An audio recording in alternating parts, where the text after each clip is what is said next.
अस्सलाम वालेकुम व्यूअर्स, क्या हाल चाल है? ठीक हो सारे? उम्मीद करता हूँ सारे ठीक ही होंगे। तो आज हम पढ़ रहे हैं चैप्टर नंबर 3, लेक्चर नंबर गालबन 5 है और एग्जांपल नंबर आज हम करेंगे 7 और एग्जांपल नंबर 5 और 6 जो है इंशाल्लाह वो हम नेक्स्ट लेक्चर में करेंगे। सही है, तो चलें फिर पहले एग्जांपल नंबर 7 स्टार्ट करते हैं और उसके बाद एग्जांपल नंबर 5 और 6 पे चले जाएंगे बाद में, और उसके बाद इंशाल्लाह हम हमारे एग्जांपल्स कंप्लीट हो जाएंगे और साथ ही फिर एक्सरसाइज का काम भी शुरू कर देंगे। और एक्सरसाइज सेट नंबर 3 के टोटल हमारे पास जो क्वेश्चन मौजूद हैं वो हैं 14 क्वेश्चन हैं। ठीक है, तो इंशाल्लाह जितने हो सकेंगे सारे करने की कोशिश करेंगे।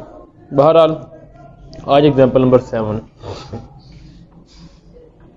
स्टेटमेंट कुछ इस तरह है कि वो कहता है कि एक सर्कुलर डिस्क हमारे पास मौजूद है जिसका वेट है W, कैपिटल W, और उस सर्कुलर डिस्क का जो रेडियस है वो है A। उसे सस्पेंड किया गया है हॉरिजॉन्टली, लटकाया गया हॉरिजॉन्टली। ठीक है, यानी किस तरीके से लटकाया गया है? हॉरिजॉन्टली, बिल्कुल स्ट्रेट, वर्टिकल खड़ा करके नहीं लटकाया गया उसे, ना ही दीवार के साथ अटैच किया गया बल्कि उसे बिल्कुल प्लेट की डिस्क की तरह हॉरिजॉन्टली रखा गया। ठीक है, बाय 2 वर्टिकल स्ट्रिंग्स, 2 डोरियों के साथ। ठीक है, जो कि ऊपर किसी चीज़ के साथ अटैच की गई हैं और दोनों की लेंथ कितनी है हमारे पास? L मौजूद है। ठीक है, attached to the ends of diameter, और वो जो डोरियां हैं, स्ट्रिंग्स हैं, वो कहाँ पर अटैच हैं? डायमीटर के एंड्स पर, यानी एक ही लाइन के ऊपर मौजूद है, एक उस कोने पर और एक उस कोने पर बांध रही है। ठीक है, तो एक हॉरिजॉन्टल कपल इसके अंदर फॉर्म हो जाता है। ठीक है, जब हम इसके अंदर फॉर्म करते हैं apply to the disc, turn it through an angle theta, तो ये डिस्क जब टर्न करती है तो कितना करती है? थ्रू एंगल थीटा करती है। ठीक है, तो हमने फाइंड क्या करना है? मूवमेंट ऑफ कपल हमने फाइंड करना है कि कितना कपल हमारे पास पैदा हो जाएगा। ठीक है, चले फिर हम स्टेटमेंट भी एक बार दोबारा रिपीट कर लेता हूँ और तब तक मैं आप लोगों के लिए डायग्राम भी बना लेता हूँ। तो सबसे पहले एक हॉरिजॉन्टल डिस्क मेरे पास मौजूद है, जो ज़ाहिरन तो हम कुछ इस तरह शो करवा लेते हैं।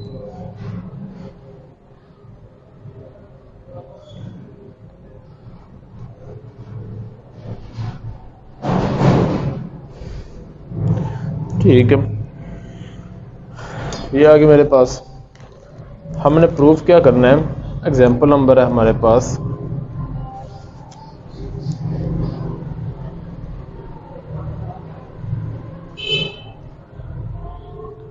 7, चैप्टर नंबर 3 है, लेक्चर नंबर आज 5 है, इक्विलिब्रियम प्रॉब्लम्स, ये हम पढ़ रहे हैं। अच्छा जी, अब इस डिस्क को कुछ हम ड्रा कर लेते हैं ताकि कुछ बातें इसकी समझी जा सके। यानी डिस्क कुछ इस तरह के, ये हॉरिजॉन्टल, इसकी मैं कुछ कंडीशन बनाने की कोशिश करता हूँ। ये डॉटेड जो हमारे पास मौजूद है। ठीक है, और ये क्या, सिर्फ और सिर्फ ऊपर वाले 2 पॉइंट्स हैं जहां से हमने डिस्क को क्या किया, उन्हें अटैच करना है हॉरिजॉन्टली, अपना वर्टिकल अटैच करना है। ये इसका मेरे पास मौजूद है पॉइंट O सेंटर। ठीक है, अच्छा जी, जाहिर सी बात है जब 2 डोरियों के साथ लटकी हुई हो ना, जब आप उसे घुमाते हो ना तो डोरियां दोनों एक दूसरे के ऊपर लपेटना शुरू हो जाती है, उस वजह से डिस्क क्या होगी, थोड़ी सी ऊपर चली जाएगी। ठीक है, क्लियर होगी बात? और दोनों डोरियां क्या हो जाएंगी, इस तरह एंगल, थोड़ा सा एंगल बना देंगी जब वो घूमेगी। पहले तो बिल्कुल स्ट्रेट थी ना, ठीक है, लेकिन जब वो घूमेगी, डिस्क घूमेगी, तो डोरियां दोनों इकट्ठी हो जाएंगी। जब इकट्ठी हो जाएंगी कि वो थोड़ा थोड़ा एक दूसरे से कुछ एंगल बना लेंगे। ठीक, इसके साथ सेंटर के हिसाब से। इसलिए फिर मैं यहाँ पर ये बात शो करवा लेता हूँ कि फ़र्ज़ कर लें कि ये मेरे पास वो पॉइंट है जिसे हम O डैश का नाम दे देते हैं। सही है? Yes sir. ठीक है, ये आ गया मेरे पास O डैश आ गया। अब ये हॉरिजॉन्टल मेरे पास कौन सा है? यही हॉरिजॉन्टल मेरे पास फिर दोबारा मौजूद है। सही है। अब ये लाइन जो है और ये भी इसके साथ कोई ना कोई एंगल बना लेगी, तो वो मैं एंगल यहाँ पर शो करवा लेता हूँ। तो यहाँ पर एंगल फिर मेरे पास बन जाएगा कितना, थीटा। डॉटेड जो होता है ये एक्सपेक्टेड चीज़ होती है कि ये हमने इस तरह की फॉर्मेशन होगी मेरे पास, तो यहाँ एंगल क्या आ जाएगा, थीटा आ जाएगा, ठीक है। और यहाँ पर एंगल कोई हम शो करवा लेते हैं कि फर्ज कर लो कि यहाँ पर कोई एंगल फाइव बनेगा, ठीक है। एक बात ये होगी मेरे पास। अब मज़ीद लेंथ के वाले से अगर हम बात कर लें तो टोटल लेंथ जो है मेरे पास यहाँ से लेकर यहाँ तक वो कितनी है, जो उसने दी हुई है वो कितनी है, एल ही है। क्लियर होगी बात। और ये रेडियस रहा मेरे पास, उसकी वैल्यू कितनी है, ए है। और ये मैं डायमीटर भी शो करवा लेता हूँ, इसलिए शो करवा लेता हूँ ताकि जो मेरी स्ट्रिंग है दोनों तरफ वाली वो एंड ऑफ द डायमीटर के साथ अटैच है, इसलिए मैं इसे भी शो करवा रहा हूँ। इस पॉइंट को आप नाम दे लीजिएगा बी का, ठीक है। इस पॉइंट को नाम दे लीजिएगा ए का, इसे सी का नाम दे लीजिएगा। क्लियर होगी बात, ठीक है। और मज़ीद ये कि डोरी में कुछ टेंशन इस तरफ ही होगी हमारे पास। क्लियर बात, कोई पूछना हो इसमें से, क्लियर होगी बात। हाँ रिपीट करो। मैंने ये कहा है कि जब स्ट्रिंग घूमेगी तो थोड़ा सा क्या करेगी, ये डिस्क ऊपर चली जाएगी, ठीक है। तो उससे क्या होगा कि यहाँ पर वो तकरीबन समझ लो कि चली जाएगी। तो पहले सेंटर यहाँ पर ओ था, अब थोड़ा सा ऊपर चला जाएगा और डैश की तरफ चला जाएगा, ठीक है। अब जाहिर सी बात है स्ट्रिंग पहले स्ट्रेट थी, बाद में क्या हो जाएगी, स्ट्रिंग घूमने की वजह से थोड़ी सी इस तरफ आ जाएगी, क्योंकि उस तरफ से भी स्ट्रिंग मौजूद है और इस तरफ से भी स्ट्रिंग एक मौजूद है, जिस वजह से फिर क्या हुआ हमारे पास कि ये कोई ना कोई एंगल बना लेगी, किसके साथ, हॉरिजॉन्टल के साथ। और हमने ये भी शो करवा लिया कि इसका रेडियस अगर ये वैल्यू ए है तो ये भी वैल्यू कितनी होगी मेरे पास, ए ही होगी। क्लियर है बात, ठीक है।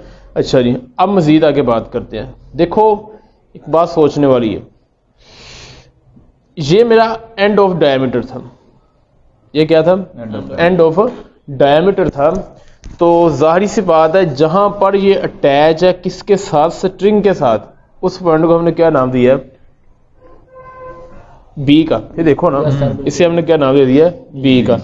अब हुआ क्या, अब डोरी ये है, अब ये डोरी नहीं है, अब डोरी ये वाली है, सही है। अब पॉइंट बी कौन सा होगा, यहां पर होगा या किसी और जगह पर होगा, पॉइंट बी इसके अकॉर्डिंग पॉइंट बी हमारा किस जगह पर होगा, आप भी गैस करें और आप भी गैस करके बताएं मुझे कि पॉइंट बी कहां पर होगा। देखो अब की बार पॉइंट बी यहां पर आ जाएगा, ठीक है।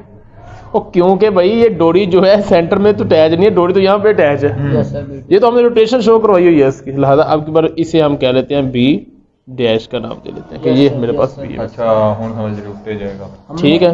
पॉइंट को नाम दिया, जाहिर सी बात है वो पॉइंट जो एंड ऑफ द डायमीटर है, अब यहाँ पर एंड ऑफ द डायमीटर, ठीक है। ये डॉटेड लाइन शो करवा रही है कि जनाब ये बिल्कुल इसके ऊपर वाली साइड पर कुछ इस तरह आ जाएगा टेढ़ा करके, ठीक है। जब थोड़ा टेढ़ा करके आ जाएगा, एंगल बना रहा होगा, तो दरअसल सेंटर के लिहाज से एंगल शो करवा रहा होगा। कैसे, गौर करो, जैसे आपने डिस्क को घुमाया, डोरियां दोनों इकट्ठी होकर सेंटर में आ गई,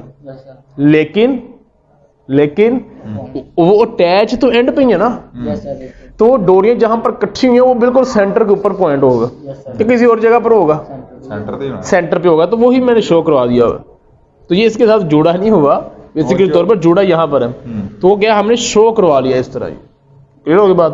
तो ये मेरे पास आ गया पॉइंट बी डैश, मेरे पास आ गई। क्लियर होगी बात, ठीक है।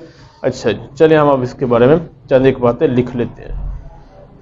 तो let A B one of the string, पहली बात हम करते हैं जब उसकी वैल्यू निश्चित तौर पर मौजूद है, तो लेट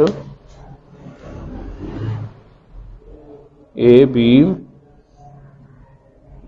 बी द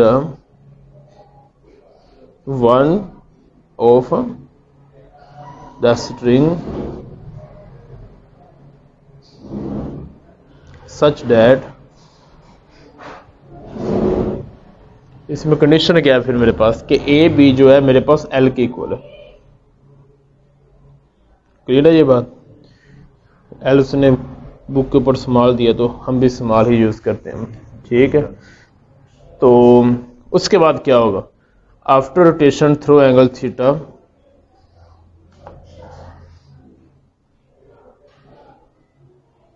थ्रो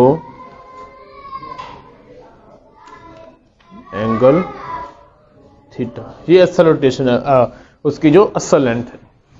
अच्छा एक बात ये होगी।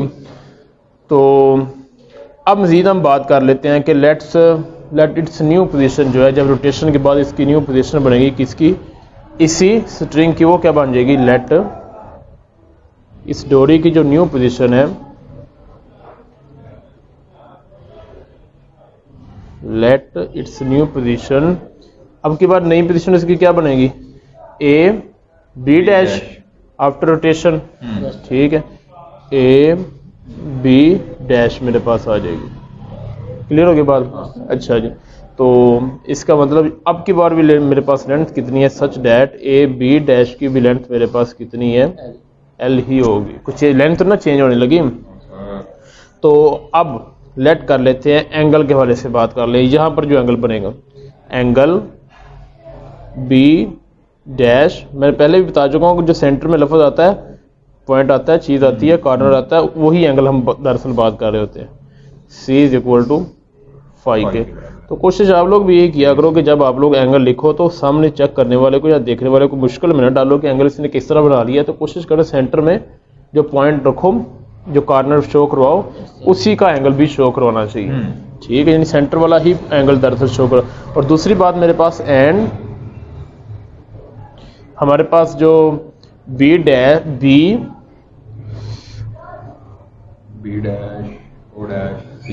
बी डैश ओ डैश और सी के दरमियान एंगल कितना है, थीटा ही बना होगा। क्लियर होगी बात? ठीक है, अब सी के बारे में बात कर लें। सी मेरे पास क्या है, where C is a vertical below. अगर सी वाला पॉइंट क्लियर नहीं आया हुआ तो मुझे बताओ, where C is the vertical below, ठीक है, कहां से, from triangle A B dash C से। ठीक है, एक बात ये आ गई। अब ये सी का मतलब क्या है, ये सी वर्टिकल बिलो का मतलब क्या है भाई? इसका मतलब ये बनता है कि जब डोरियां इकट्ठी हो गई हैं इस तरफ, और वो स्पेस खाली नीचे बच गया था, बिल्कुल सर, ठीक है, इस पॉइंट ए के नीचे जो जगह थी, जो असल डोरी की जगह थी, वो क्या हो गई थी, खाली बच गई थी। तो हमने कह दिया कि उस वर्टिकल बार या उस वर्टिकल स्ट्रिंग के जो नीचे वाला हिस्सा था उसे, वहां पर एक पॉइंट को हमने सी का नाम दिया। ठीक है, इसलिए हमने कह दिया कि सी क्या, वर्टिकल बिलो, वर्टिकल के नीचे मौजूद है। Yes sir. क्लियर होगी बात? ठीक है, बात रिपीट कर दूं कि जब डोरियां हमने क्या किया, घुमा दिया उससे डिस्क को, तो वो लेंथ वाला पोर्शन जहां पर लेंथ पहले मौजूद थी, स्ट्रिंग मौजूद थी, अब वो खाली हो चुका है, वहां पर स्ट्रिंग मौजूद नहीं है। क्यों? वो इकट्ठी हो चुकी है, सिर्फ सेंटर वाली साइड पर इकट्ठी हो चुकी है। तो अब ये हिस्सा था खाली, तो हमने सिर्फ इस डिस्क के डायमीटर को शो करवाने के लिए ये पॉइंट सी शो करवाया। तो ये पॉइंट कहां पर था, उस स्ट्रिंग ही की लाइन के ऊपर। अब वो स्ट्रिंग तो साइड पे चली गई है, लेकिन ये पॉइंट उसी लाइन के ऊपर या उसके नीचे मौजूद है। ऊपर मौजूद है, ऊपर होने से मुराद ये कि उस लाइन के ऊपर ही कहीं पर मौजूद था। ऊपर होने से मुराद ये नहीं कि ऊपरली साइड पर था, ठीक है, इसके ऊपर ही मौजूद था। तो ये आ गया मेरे पास, सी आ गया। बच्चे क्लास में सोया नहीं करते, होश से बैठा करो। Where C is a vertical below from A B dash C. Clear होगी बात? तो ये मेरे पास आ गई एक बात। अच्छा जी, तो मजीद हम आगे से लिख लेते हैं। बी डैश सी फिर किसके इक्वल होगा? बी डैश सी जो है ये किस चीज के इक्वल होगा? एल साइन ऑफ थीटा के, साइन फाई है, साइन ऑफ फाई मेरे पास आ गया है। क्लियर होगी बात? इसे क्वेश्चन, हाँ बिल्कुल सामने वाला एंगल, इसे क्वेश्चन नंबर 1 का नाम दे लीजिएगा। अच्छा जी, and from triangle, and from triangle, और एक ट्राइंगल हमने दूसरी ली है, कौन सी? B dash O dash C. तो B dash O dash C भी मेरे पास एक ट्राइंगल मौजूद है। ठीक है, अच्छा भाई एक बात याद रखो कि ये बी डैश और सी इस तरह ही है जिस तरह यहाँ पर है, एक ही लाइन के ऊपर। ठीक है, तो बी डैश अब की बार मेरे पास वैल्यू आ जाएगी B dash C is equal to किस चीज़ के 2a sine of half theta. अब एंगल कितना बनेगा थीटा बाय 2 बन जाएगा। बिल्कुल बनेगा। मजीद ये कि अगर इसके अकॉर्डिंग आप जरा थोड़ा सा डायग्राम के हवाले से देख लो, अगर होश आ ही गई है तो जनाब ये पॉइंट बी डैश जो है बेसिकली तौर पर कहाँ पर मौजूद है, इस ओ डैश ए सी वाई ट्राइंगल के हाफ पर मौजूद है। ठीक है, इसलिए हमने अब की बार मेरे पास लेंथ बच की 2a आ गई, जबकि ये लेंथ इसके हाफ में है तो एंगल भी इसका क्या होगा मेरे पास हाफ ही होगा, क्योंकि ये ट्राइंगल का यही एंगल उठा करके हमने ऊपर जाकर के बना देना। तो एंगल मेरे पास आ गया थीटा बाय 2 निकल आया। एक बार ये होगी। अच्छा जी, तो इसे क्वेश्चन नंबर 2 का नाम दे लीजिएगा। तो ये फिलहाल होगी बी डैश सी। तो बी डैश सी क्वेश्चन नंबर 1 और 2 दोनों में मौजूद है, तो दोनों को कंपेयर कर लें। तो from 1 and 2, from 1 and 2 question number 1 और 2 से हमारे पास कौन सी चीज़ मौजूद है फिर 2a साइन थीटा बाय 2 किस चीज़ के इक्वल आ जाएगा एल साइन ऑफ फाई के आ जाएगा। इस इक्वेशन नंबर 3 का नाम देकर रख लें। आगे लिखते हैं, टेंशन के वाले से बात कर लें। Let T be the tension in each string, tension in each string then, ठीक है, for the equilibrium of the disc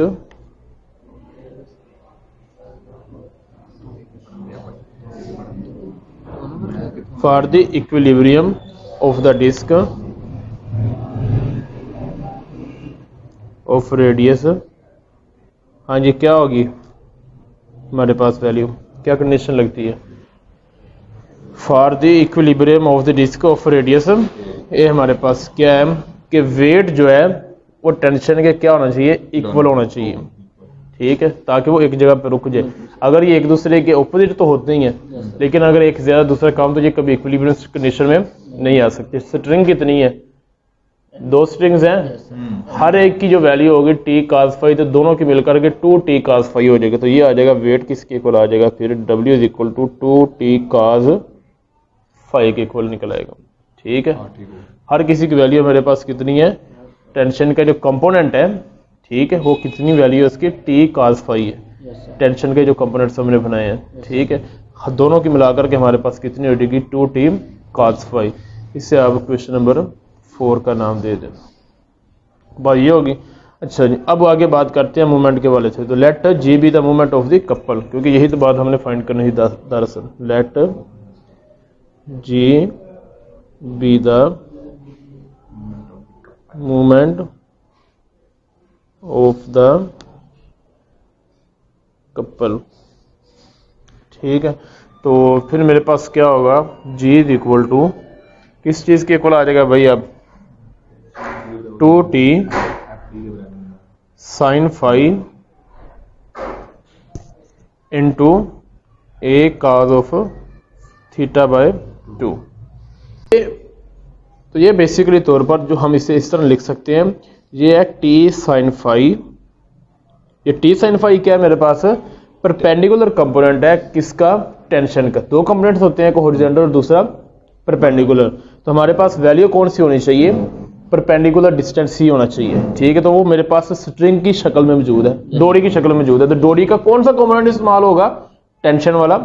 ठीक है, क्योंकि डोरी के अंदर टेंशन की फोर्स होती है, तो फोर्स का कौन सा कंपोनेंट इस्तेमाल होगा, जो परपेंडिकुलर कंपोनेंट है, हॉरिजॉन्टल नहीं होगा। ठीक है, तो ये 2 जो है बेसिकली इस 2 टाइम ऑफ रेडियस का है, क्योंकि हाफ रेडियस उस तरफ का और हाफ ही उस तरफ का हमारे पास मौजूद है। ठीक है, और उस रेडियस वाली लेंथ का मेरे पास ये वैल्यू निकलती है काज ऑफ थीटा बाय 2 निकलती है।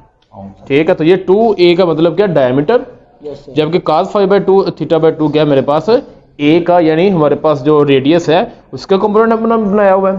ठीक है, क्योंकि वो भी यहाँ पर एज अ फोर्स के तौर पर काम कर रही है, वो भी लेंथ। और दूसरी चीज हमारे पास कौन सी मौजूद है, टी साइन ऑफ फाई। और ये कौन सा कंपोनेंट है मेरे पास, वर्टिकल कंपोनेंट। और मजे की बात ये है कि ये जो कंपोनेंट है ये हॉरिजॉन्टल है और ये क्या है, वर्टिकल है। तो एक हॉरिजॉन्टल और एक वैसे भी अगर देखा जाए तो मूवमेंट जो है मेरे पास दरअसल टार्क होता है, ठीक है। लिहाजा टार्क के अंदर हमारे पास दो कंपोनेंट जो भी लेने हैं वो परपेंडिकुलर होने चाहिए। यस सर बिल्कुल। हॉरिजॉन्टल लेंगे तो वो तो वैल्यू जीरो हो जाएगी टार्क की, जिस तरह torque is equal to F cross r मौजूद होता है, तो F cross r minimum value तब देता है जब एंगल 0 डिग्री का होता है।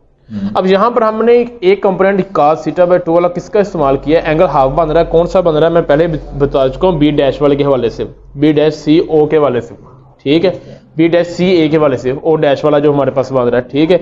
जबकि ये कंपोनेंट जो है मेरे पास ये परपेंडिकुलर है, ये परपेंडिकुलर रहा, ये हॉरिजॉन्टल रहा, तो दोनों एक दूसरे के लिहाज से क्या है, परपेंडिकुलर है, ठीक है। मजीद ये कि ये अगर आप लोग भाई इन कंपोनेंट्स की बात ना भी करो, काज और साइन की बात ना भी करो, आप सिर्फ टेंशन के वाले से बात कर लो, ठीक है, सिर्फ टेंशन और लेंथ के वाले से बात कर लो, जिसे आप डायमीटर कह रहे हो। Yes sir. ये टेंशन, तो टेंशन और लेंथ जो है आपस में क्रॉस मल्टीप्लिकेशन होने चाहिए थे। Yes sir. जब क्रॉस मल्टीप्लिकेशन होने तो फिर क्या होना था कि हमारे पास वैल्यू मैक्सिमम तभी आनी थी जब एंगल इन दोनों के दरमियान, यानी हम इस तरह की ओरिएंटेशन लेते हैं उनकी कि हमारे पास एंगल कितना होता है 90 का। अब जब हम उनके कंपोनेंट के फॉर्म में चले गए हैं तो फिर क्या हुआ है, फिर हमारे पास एक कंडीशन बन गई कि अब हम इनके कौन से कंपोनेंट्स इस्तेमाल करें, ठीक है। तो मैंने फिर लेंथ का कौन सा हॉरिजॉन्टल कंपोनेंट इस्तेमाल किया, जबकि टेंशन का कौन सा कंपोनेंट इस्तेमाल कर लिया, वर्टिकल। मजीद ये कि टेंशन तो है ही वर्टिकल वैल्यू देती है मैक्सिमम, ठीक है। क्यों हम ऊपर भी लिख चुके हैं कि हमारे पास टेंशन जो है वो कब हमें मैक्सिमम वैल्यू देगी। अब यहाँ पर देखो, अगर कोई यहाँ पर भी सवाल कर देना कि जनाब फिर यहाँ पर काज क्यों इस्तेमाल किया, टेंशन का यहाँ पर तो आपने साइन इस्तेमाल किया, भाई थोड़ा सा गौर करो, weight at every point acting downward, yes sir बिल्कुल। एग्जैक्टली डाउनवर्ड, वेट तो हर पॉइंट पर डाउनवर्ड लगता है, लेकिन टेंशन भी उस वक्त किस फॉर्म में हमारे पास, डाउनवर्ड नहीं है बल्कि हॉरिजॉन्टल। फिर क्या होगा, यहाँ पर मामला खराब हो जाता है। तो जो वेट का कंपोनेंट है, सॉरी हम बात कर रहे थे टेंशन के हवाले से, तो यहाँ पर मैंने जो मूवमेंट के हवाले से बात की, तो मूवमेंट के अंदर हमने जो बात की थी कि ये टेंशन का यहाँ पर ये मजबूरी थी काज लेना, ये हॉरिजॉन्टल कंपोनेंट लेना। वजह क्या थी, क्योंकि डायमीटर और वो डिस्क जो है वो है ही हॉरिजॉन्टल पड़ी हुई है, बिल्कुल सर। मतलब कंडीशन लगा दिया कि वो डिस्क जो है हॉरिजॉन्टल पड़ी हुई है, फिर क्या करें हम कहाँ से डायमीटर को वर्टिकल शो करवा लें, ऐसा हो नहीं सकता, पॉसिबल ही नहीं। लिहाजा ये तो मैंने यही पे इस्तेमाल कर लिया। और हाँ, थीटा बाय 2 क्यों लिया हमने, वजह क्या बन रही है मेरे पास, क्योंकि एक तो एंगल सेंटर में बन रहा है, दूसरा ट्राइंगल के हाफ पे जाके बन रहा है, एक बात ये होगी, ठीक है। 2a क्यों लिया हमारे पास, क्योंकि ये डायमीटर था, टोटल लेंथ जो थी हमारे पास वो डायमीटर के वाले से थी, ठीक है। तो a का डबल यानी 2a लिखने का मतलब यहाँ पर ये है कि टोटल लेंथ हमने लेनी है जनाब, ठीक है, हम किसी एक लेंथ की बात नहीं कर रहे।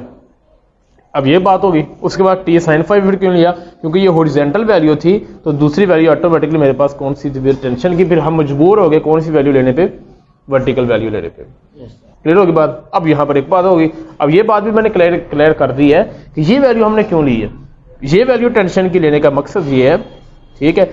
2t क्यों लिया है, पहले तो ये बात क्लैरिफाई हो जानी चाहिए, दो हमारे पास स्ट्रिंग्स है, ठीक है, तो लिहाजा 2t की वैल्यू हमने ले ली। या सिंगल अगर हम बात करें तो t cos phi plus t cos phi है, ठीक है। लेकिन देखो भाई, हमने इस डायग्राम के अंदर सिर्फ इस साइड का सारा कुछ शो करवाया, यस सर। इस साइड का भी ऐसे ही बनना था। अगर इसका एंगल भी कितना बनना था, हॉरिजॉन्टल के साथ थीटा ही बनना था, और ऊपर वाली साइड पे एंगल कितना बनना था, फाई ही बनना था। वो शो नहीं हमने कराया कि लैला चीज, Yes, sir. ठीक है। एक बात ये होगी मेरे पास। अब यहाँ पर काज क्यों इस्तेमाल किया, ठीक है। और भाई बात ये है कि यहाँ पर वेट जो है वो हमेशा क्या होता है, एग्जैक्टली डाउनवर्ड होता है, ठीक है। लिहाजा फिर मेरे पास टेंशन की वो कंपोनेंट लेना मजबूरी पड़ गई जो कि हॉरिजॉन्टल कंपोनेंट था, ठीक है। वर्टिकल कंपोनेंट लेते हैं तो वेट तो ऑलरेडी कंपोनेंट अपना वर्टिकल ही होता है, तो लिहाजा ये तो दोनों पैरेलल हो जाने थे, एक डायरेक्शन में एंगल 0 डिग्री बन जाना था। तो मेरे पास फिर वहां पर जो कंडीशन है वो सेटिस्फाइड नहीं थी हो पाने। क्लियर होगी बात, इसलिए हमने ये वैल्यू में थोड़ा सा फर्क ले लिया। तो ये मेरे पास आ गई बात। उसके बाद हम लिख लेते हैं, तो जी मेरे पास आ गया 2t sin phi into a cos of theta by 2 आ गया। अच्छा जी, from question number 9, from question 4, question number 4 से अगर हम चेक करें तो क्वेश्चन नंबर 4 मेरे पास थी w is equal to 2t cos of phi, तो यहाँ से 2t की वैल्यू निकाल लेते हैं, तो ये क्या आ जाएगी, w over cos of phi निकल आएगी। क्लियर होगी बात, ठीक है। देन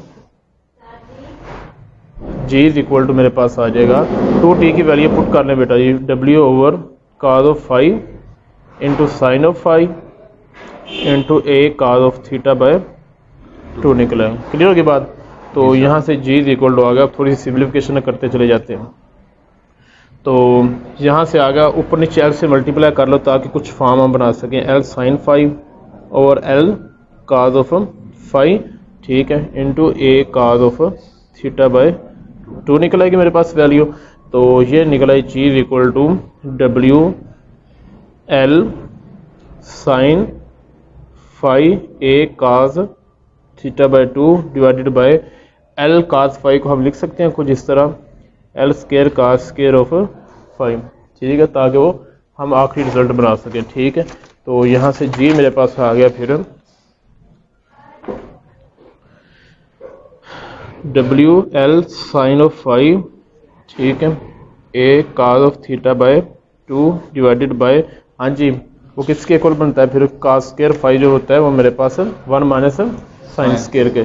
तो अंदर एल स्केयर को मल्टीप्लाई भी कर दे तो L square minus L square sine square of five, सारे का स्केयर रूट वैसे का वैसे आ गया। ठीक है, तो from question number 3, from question number 3, question number 3 से हमारे पास मौजूद है एल साइन फाइव पहले से मौजूद है, तो ये किसके इक्वल आ जाएगा 2a sine of theta by 2 के इक्वल निकलेगा। तो यहाँ से फिर जी किसके इक्वल आ जाएगा, W एल साइन फाइव की जगह पे हम लिख सकते हैं 2a sine theta by 2, a cos of theta by 2 बटे में क्या आ जाएगा मेरे पास एल स्केयर, और एल साइन फाइव को हम स्केयर को नीचे अगर लिखें तो ये बच जाएगा 2a साइन थीटा बाय 2 के इक्वल। तो L square minus 2a sine of theta by whole square ऊपर स्केयर रूट वैसे का वैसे ही आ गया मेरे पास। तो जी यहाँ से इक्वल टू आ गया 2a square sine of theta by 2 cause of theta by 2, ठीक है, over divided by L square minus 4a square sine square theta by 2 आ गया। तो ऊपर एक आइडेंटिटी इस्तेमाल कर लेते हैं 2 sine theta by 2 cause theta by 2। अगर एंगल यहाँ पर डबल होता तो यहाँ पर फिर हम सिंगल होता तो डबल आ जाता, अब हाफ है तो उसका सिंगल आ जाएगा। तो जी इज इक्वल टू आ जाएगा किस चीज़ की equal, W A square sine of theta divided by L square minus 4a square sine square theta by 2। क्या यही हमारा फाइनल रिजल्ट है? यस। तो ये मेरे पास आ गया, इसका फाइनल रिजल्ट निकल आया। तो ये थे एग्जाम्पल नंबर, कौन सी थी गालपन, एग्जाम्पल नंबर 7। तो इंशाल्लाह एग्जाम्पल नंबर 5 और 6 जो है वो हम करेंगे इससे अगले लेक्चर नंबर 6 के अंदर, और उसके बाद इंशाल्लाह एक्सरसाइज की तरफ चले जाएंगे। तो अपना बहुत ज़्यादा ख्याल रखिएगा और कोशिश कीजिएगा कि नींद से भी बचते रहें। पढ़ने के दौरान नींद नहीं आनी चाहिए, और जब नींद आई हो तो फिर पढ़ना नहीं है, बैठ के फिर सो जाना ज़्यादा बेहतर होता है। ठीक है, तो तब तक लिए फिर हमें दीजिए इजाज़त। अल्लाह आपका हामी नासिर हो। अल्लाह हाफिज़।